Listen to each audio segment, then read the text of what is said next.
Because you know, devotees, it's a fact that the Lord's hair is very amazing. His hair is different from ours.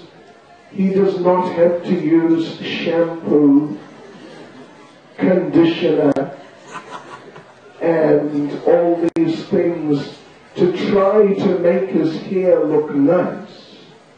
His hair is just naturally, overpoweringly beautiful, incredibly beautiful, and transcendentally beautiful.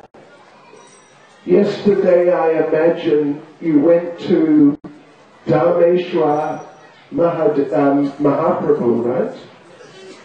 And there, maybe, I don't know, but maybe you heard something about how Lord Chaitanya left home and took sannyas, and Vishnu Priya, they say, kept his pair of shoes and her deity is there.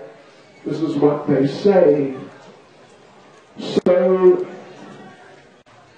Lord Chaitanya took sannyas. Well, he left home and he swam across the Ganges. He went to Katwa. And then he arrived in Katwa in the ashram of Keshava Bharati. And he approached Keshava Bharati and said, "Give me sannyas now." He didn't wait for the GBC sannyas committee to make him wait for a few years and test him and make sure he's got Bhakti Shastri. Which, these are all very good things actually, but for normal people like you and me. But Lord Chaitanya, he's different. So he told Keshava Bharati, "Give me sannyas now. Right now." And Keshava Bharati was a little bewildered. And there's a whole discussion. And a little time passed. I mean, a couple of hours maybe or something, while they're discussing. And in the meantime, the word spread around Katwa that Nimai, the famous, extraordinary Nimai Pandit, has arrived. He's at the ashram of Keshava Bharati and he wants to take sannyas. So quickly, hundreds, then thousands of people just descended on the ashram of Keshava Bharati. Practically the whole of Katwa gathered there. And there's this big discussion going on. "You must give me sannyas now! But you're so young. Why take sannyas? You've got such a nice wife. She's a wonderful devotee. But I want to take sannyas now!" This discussion was going on. And the people approached Keshava Bharati. And they said, listen, you give him sannyas, we'll kill you. Yeah. So that, anyway, that was an impactful moment. And then Lord Chaitanya preached to the people how I must take sannyas. I have my mission. And he basically convinced them, to some degree, at least, to the point that they were, well, sort of ready to let him take sannyas. And then Lord Chaitanya said, "All right, is there a barber here?" A haircutter. And there happened to be one, his name according to Chaitanya Bhagavat was Madhu. Madhu the Barber. So Madhu came forward, shaking in fear. You seriously want me to cut your hair? And Lord Chaitanya, just as he ordered or strongly presented to Keshava Bharati, give me sannyas, he told the Baba, cut my hair now. The people surrounded the Baba. You cut his hair, we'll kill you too. So again, Lord Chaitanya had to preach to the people how important it is. I cannot be a long-haired sannyasi like some Baul or some person like that. I have to shave my head. And again, the people were a little pacified to some degree. And Lord Chaitanya told the Baba, all right, you cut my hair now. And the Baba, shaking, I have to cut his hair. This most attractive hair in the whole universe. And he lifted up his scissors, or cutting instrument. And he said, I'm shaking too much. I cannot cut your hair. I may cut you. And Lord Chaitanya said, no, you pull yourself together, you cut my hair now. And now the Baba started crying. I cannot do it. I cannot do it. And Lord Chaitanya again ordered, do it now, stop this. And the Baba said, I'm crying so much I cannot see anything. How can I cut your hair? And again Lord Chaitanya ordered him. And he said, all right, I'll cut your hair. And he picked up his scissors. He was about to cut Lord Chaitanya's hair, the first hair. And what did he see? His scissors were crying. So, it took some time. It took some time. Eventually he took one hair, lifted it out from the rest of the hair. And he took his scissors and he cut that one hair. And when he cut that hair, 1,000,000 tears fell to the ground. It was just too much for everyone. Because he is the Supreme Personality of Godhead. And not only that, Sri Krishna Chaitanya Radha Krishna Nahe Anya. He's the combined form of Radha and Krishna. When Krishna left Vrindavan, it was bad enough, but at least Srimati Radharani remained. But Lord Chaitanya is Radha and Krishna combined. So both Radha and Krishna left Navadvip in the form of Lord Chaitanya. So then he cut Lord Chaitanya's hair, and after he finished cutting Lord Chaitanya's hair, that was it. He gave up cutting hair. He never cut any more hair as long as he lived, because it was just too much. So that hair is very, very special. Transcendentally ecstatic, unbelievable hair. Unlike our hair, which is, well, we will not say, but it is just sort of reject substance being rejected from our bodies. That's what it is, actually. It's, despite, how much we may try and make it look nice, it isn't very nice. But Lord Chaitanya's here. Oh, that is just something amazing. So, the ocean said to Ganga Devi, I have to see him while he still has his hair.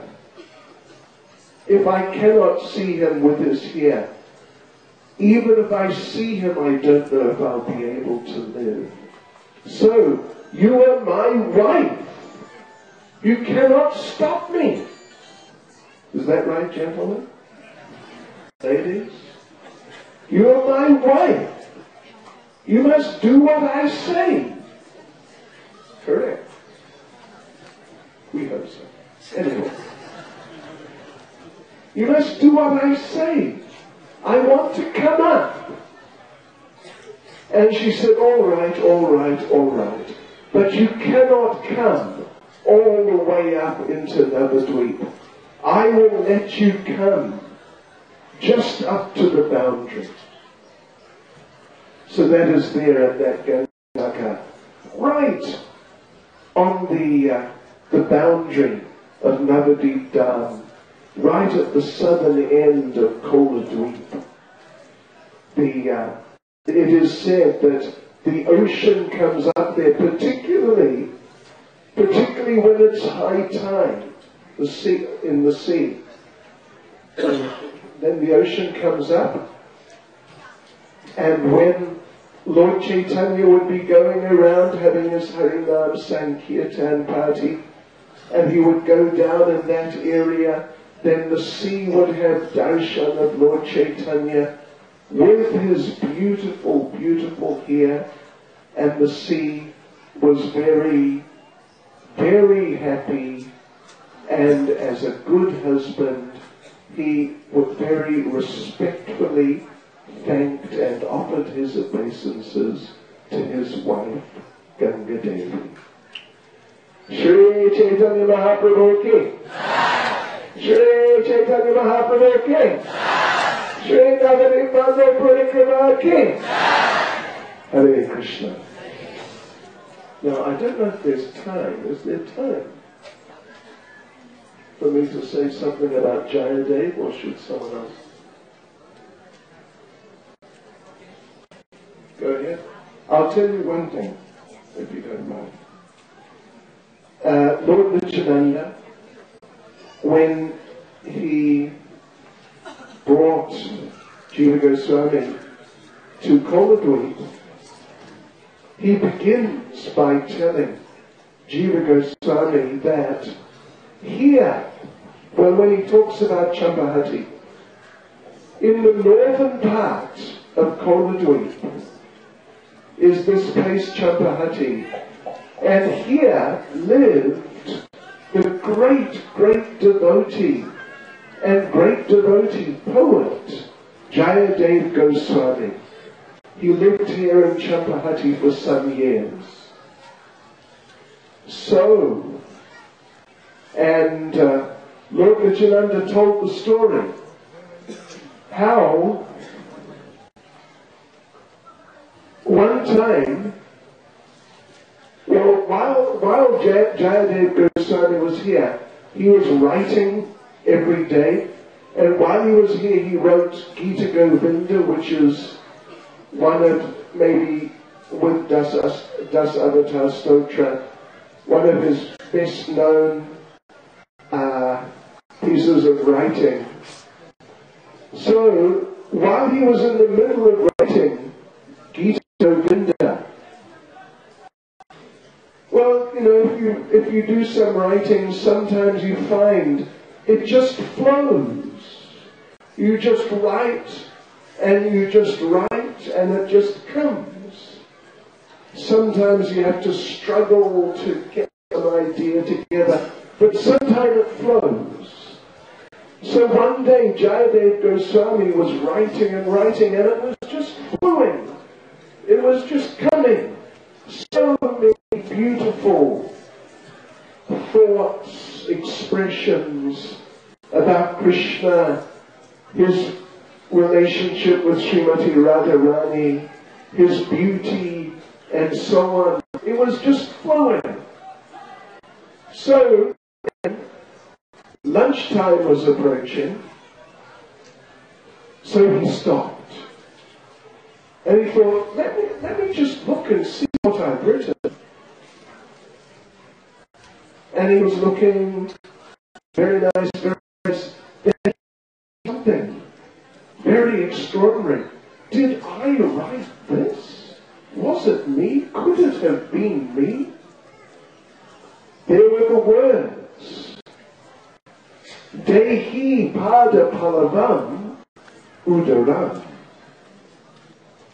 Which basically means that Lord Krishna takes the dust from the lotus feet of Srimati Radharani. So, Gadädhara Goswami saw it. He thought, what? Krishna is the supreme, absolute truth.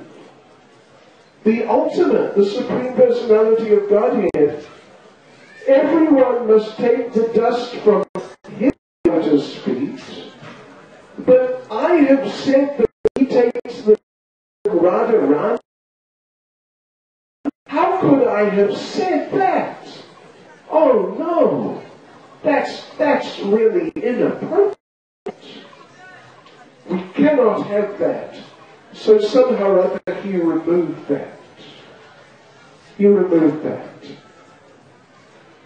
And then he got up and he told his wife, Padmavati,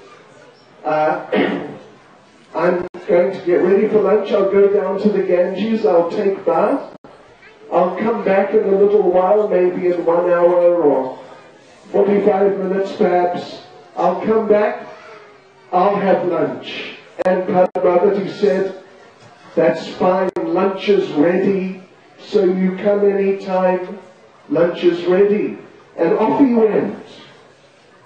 Off he went to take bath in the Ganges. Now this is all, you have to kind of try to follow this. There's an element of complexity in it. Maybe 5 minutes later, unexpectedly, Jayadev came back into the house. And Padmavati said, oh, you didn't take bath? And he said, well, I got an idea for this Gita Govinda I'm writing. I got an idea. I want to write it down before I forget it. So he sat down where he had been sitting before and wrote on the same page where he had just removed those words that we mentioned. And he wrote there. And then he stood up and said, you know what? I think I will have lunch right now. I'll take bath later. I think I'll have lunch right now. He sat down and had lunch. And then he said, okay, fine. I will go. I'll go and have bath now in the Ganges. So Padmavati then sat down and she started having her lunch. And then, to her surprise, just a few minutes later, who should come back into the house but her husband Jayadev, wet from having bathed in the Ganges, which is some distance away. And there she was sitting eating lunch, and she said, you were so quick, how did you do that? It's not possible. And Jayadev looked at her eating and said, how dare you eat before me? Because as all you ladies know, the wife feeds the husband and then afterwards it eats herself. Am I right? Anyway. Maybe previously. But that's the Vedic standard. So he actually chastised her. You know better than this. You know better than this. Why are you doing like this? And she said, but you were just here and you had your lunch. You came back and you said you wanted to write something down in your manuscript, so you did, and then you had lunch, and I am having lunch after you. And Jayadev became bewildered. And he looked, because she had said, you wrote something down in your manuscript. He looked there, and he saw the same words. Dehi pada palavam udaram. That Krishna takes the dust from the